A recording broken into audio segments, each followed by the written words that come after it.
Swayam Prabha. Digital India. Educated India.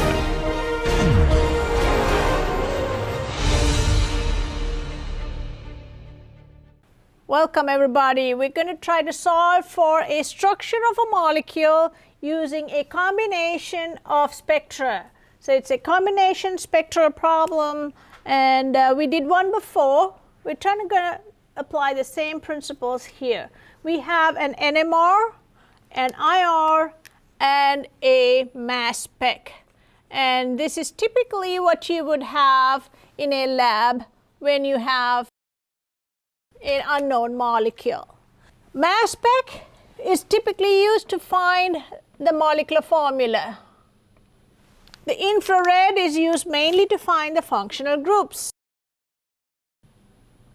The NMR is used to find the exact structure, exact skeletal structure or exact structure of isomer. Because there are many possibilities for its given molecular formula, and it will find you the exact structure for a particular isomer. All right, let's start at the very beginning here with the mass.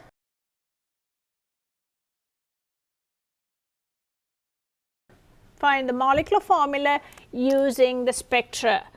The most important piece of information for that would be the M peak and the M+1 peak. So there is a tiny M+1 peak here, and that would be just one above the M. That's why it's M+1 at 87. Let's use that information. So there are two methods. Method 1 is using the formula.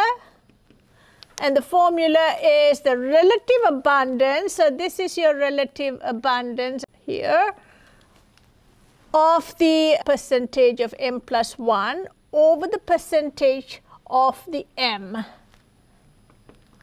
So this is the only time we use the Y scale. Times 100 over 1.08, because 1.08 is the percentage of carbon-13 in carbon. That gives us the number of carbon atoms in your molecule, assuming you have just, carbons and hydrogens. Let's put the numbers in here. This is really, really tiny. It's about 1%. And this is a little less than 20, like 18%. But on an actual mass spec, it will print out the numbers for you. So there won't be any ambiguity. But I'm just going to put an approximate number, 1 over 18 times 100 over 1.08. And that gives us 5.14 as the number of carbon atoms. You know that's impossible, because carbon is a number of atoms. So therefore, it's about 5 carbons. So if you had 5 carbons and only 5 carbons, that wouldn't really work out, because 5 carbons times 12 AMU per carbon is 60. If you take that, subtract that from 86, that's going to give you 26 AMU, and if that's all hydrogens, you would have a formula C5H26, which would exceed the number of hydrogens you could put on 5 carbons. Therefore, this is incorrect. Well, let's do the second method then. The second method is just putting in the number of carbons for 86, the possibility. So this is going to be M divided by 12 gives us approximate number of carbons, and we can work from that. So that is going to be 86 divided by 12. That's 7.2, which is about 7 carbons. So, well, can we have 7 carbons in here? 7 carbons times 12 AMU would give us a weight just for the carbons of 84. So we cannot have C7H2 is not really possible. We don't have enough hydrogens. So we got to drop it down. Can we do C6? If we did C6, so the weight of 6 carbons would be 72 AMU. And if you subtract from 86, which is the molecular ion peak, you would get 14. So basically, it would be C6H14. Well, that is 2N plus 2. However, you would just get a hexane. Does our IR information corroborate with that?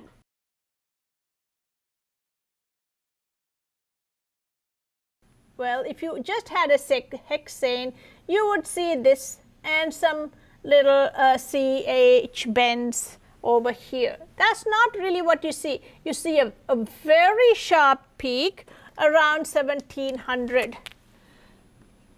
There are no OH peaks. So it's not a carboxylic acid. Let's try a carbonyl. So the infrared tells us we have a CO at about 1700 for the double bond stretch. Let's put that information in. So therefore, we are assuming we are going to have one oxygen. If you have an oxygen, then obviously you cannot have 6 carbons. We'd have to drop this down to 5 carbons. So let's try that out. So our formula M molecular ion weight would be the weight of carbons plus oxygen plus whatever else we may have, and there's no evidence for nitrogens or anything. This is just an overtone peak of this, plus hydrogen weight. So here molecular weight is 86, and let's do this in AMU. A86 AMU is carbon. Well, we know it's not 6. We have an oxygen here. So therefore, if you have an oxygen, according to your infrared, we'll have 1 oxygen.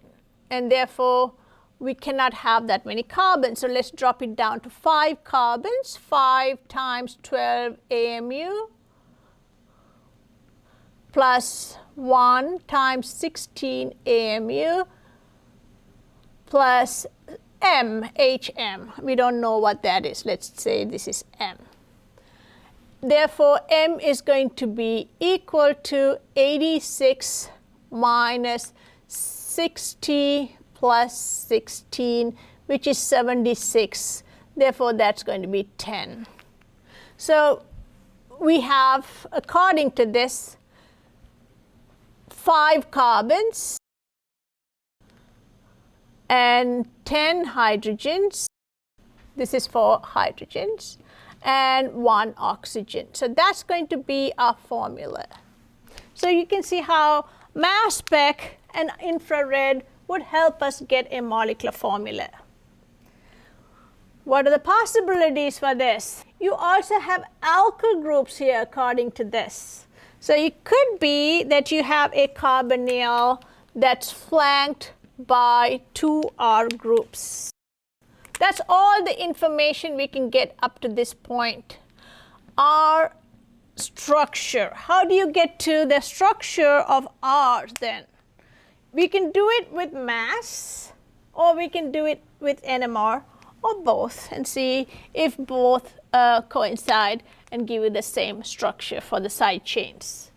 43. 43 was one of our most important numbers. Do you recall what that was? 43 was typically a propyl. So propyl was CH3, CH2, and CH2. So that's 36.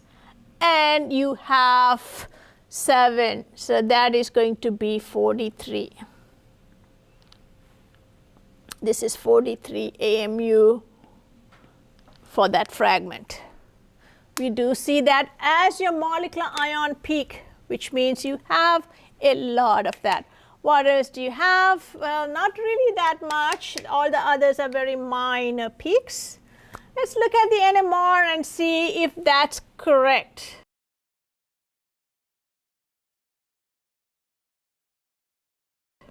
Let's tabulate the data like we usually do before we proceed. Let's see what all is in here on this NMR, shall we? Let's look at this again and see, tabulate our data. Let's label this peak A, B, C, D, going downhill. A is going to be a triplet at 1 ppm. Just put 1.0. B is going to be, again, this is, close enough but not exact. It's about 1.7, and it's going to be a, let's see, 1, 2, 3, 4, 5, 6 sextet. This is obviously a triplet, just 3 hills on there. This C is going to be just a singlet, a very tall singlet, and that is going to be at 2.3 around, and D is going to be about 2.5. And as you can see, this is also 1, 2, 3, a triplet.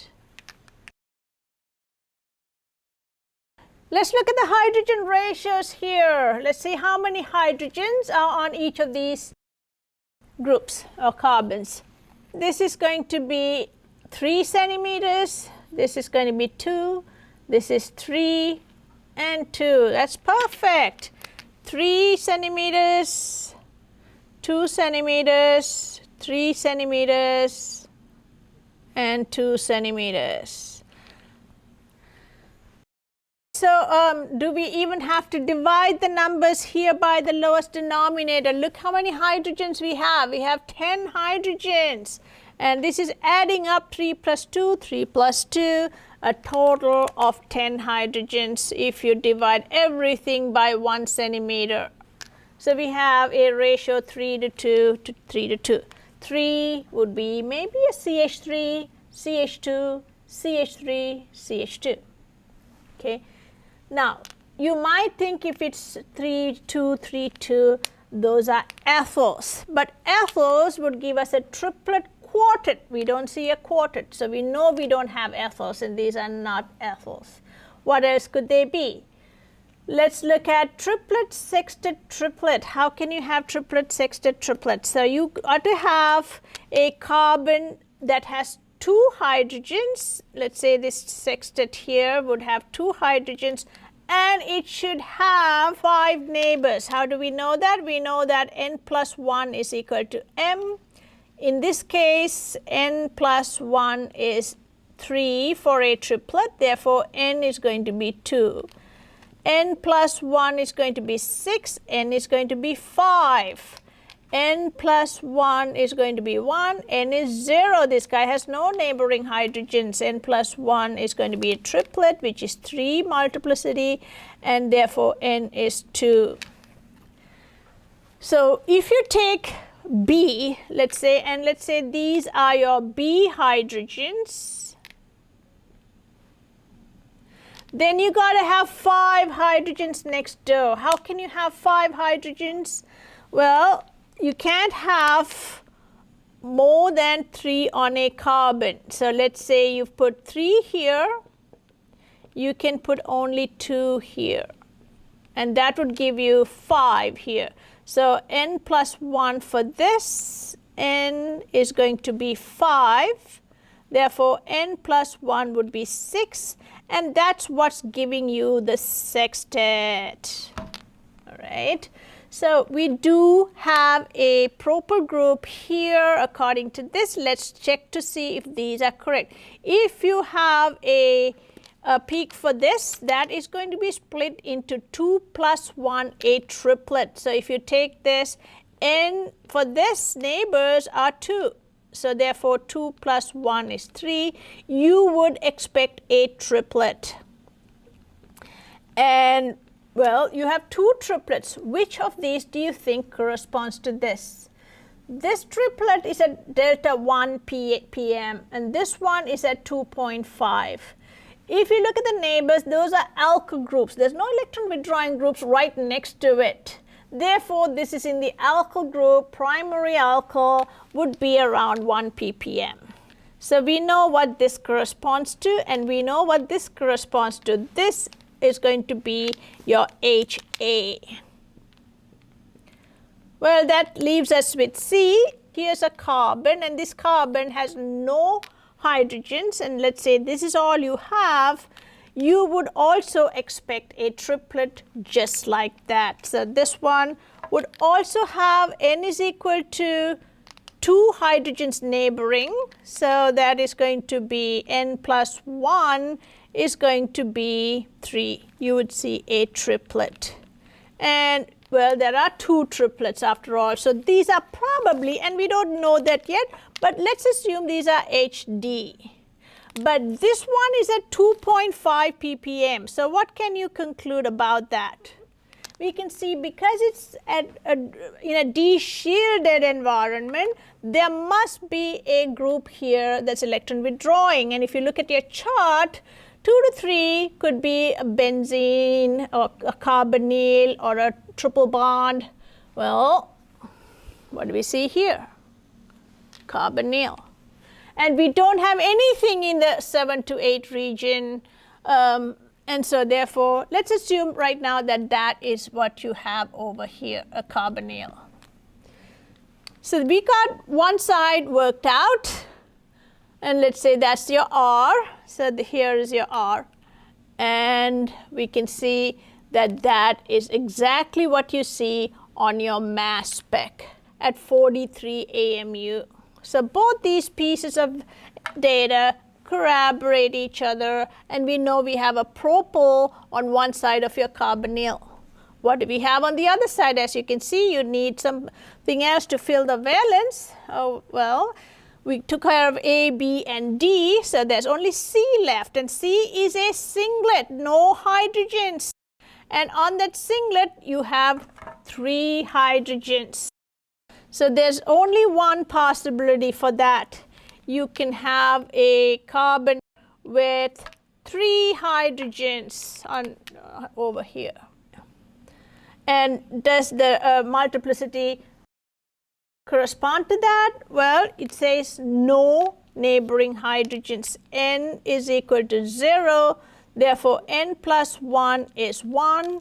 And that means you have a singlet. It's at 2.3 ppm, very close to this, 2.3 ppm. So these are both de-shielded, mainly because they're next to the carbonyl, which is polar and electron withdrawing because of the oxygen. You know you can flip this up and have a positive here. So since you have a delta positive here and a delta negative here, those are going to be pulling those electrons over here.